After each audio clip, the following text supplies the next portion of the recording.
العرشين، وكذلك هذه اللحظة اللي كيتوج فيها أشرف بالوسام الملكي. طبعا اللحظة كيف ما قلت لعلها تكون ربما أقوى صورة، أقوى لحظة في 2022. شفنا هذه العفوية، شفنا هذا التنوع، شفنا هذه الصورة الجميلة. نبدأ بك لاله رقية.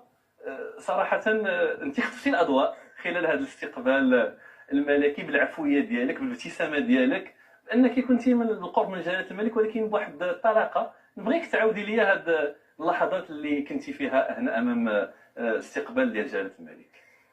استقبلنا فرح بينا، وهو كان هو بغانا، هو بغانا، وحنا كذلك فرحنا بزاف. والامهات كلهم فرحوا، وكلهم كلهم كيدويو معاه، كلهم فرحوا، وهو كيدوي معنا كيناقشنا، كيقول لنا واش تبعتوا الماتشات، واش تبعتوا، كنقول له حنا تبعنا كل شيء، وفرحان، هو فرحان.